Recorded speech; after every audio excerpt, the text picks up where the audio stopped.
Well, Eric and Nikki, dozens of alumni and former trustees of Jesuit High School have submitted a formal letter to the current Board of Trustees asking for a fiscal study into the high school's economic outlook to prove whether the school needs to move forward with this co-divisional model. The goal of the letter is to get the current trustees to reconsider a decision they made on the basis of a study, a professional study, that we don't know what that study will show, but we think that it could very possibly show that the high school can remain on its 63-year mission of educating young boys and forming men for others. Kyriakos Sakopoulos graduated Jesuit High School in 1989. He's part of a group of alumni and parents who are still hoping the Board of Trustees pauses the move to welcoming girls onto campus. They say the move came as a steadfast decision from the board, not a topic of discussion. It's produced fathers, husbands, wonderful people who have provided enormous service to this community because they learned that. And so to change the mission without understanding that it's a necessity, I think is, and also without engaging the alumni, I think is just, it's disrespectful to the alumni, and it's, in a sense, a betrayal of that mission.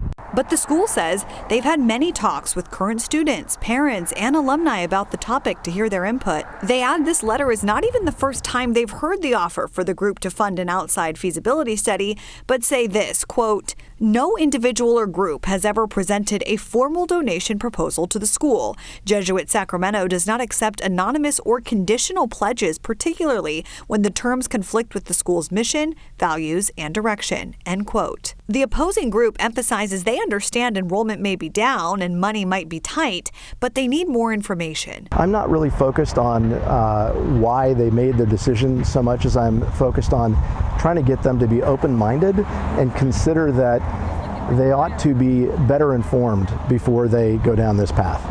And if it's an issue of money, our family and others have combined to offer over $9 million to help the school. If it's a matter of enrollment, Jesuit High School in Sacramento is not alone. And there are many schools that have come up with strategies to survive the enrollment declines that everybody is seeing. So throwing in the towel and saying, hey, it's going to be tough, that's not what I learned at Jesuit.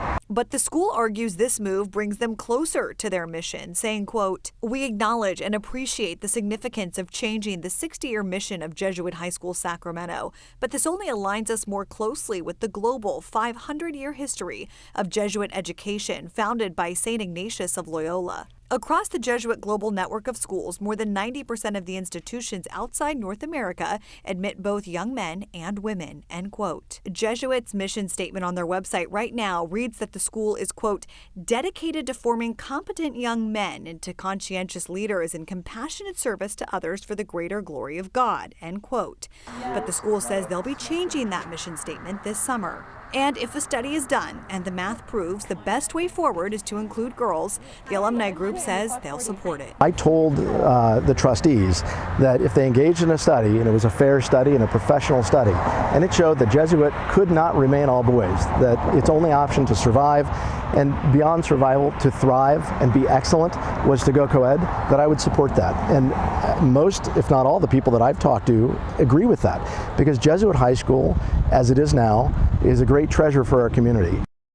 Now, a final point that Kyriakos made was that by moving to a co-divisional option, it simply takes away other educational options from parents by eliminating the only all-boys Catholic school in the area. Nikki, back to you. All right, Riley, thank you.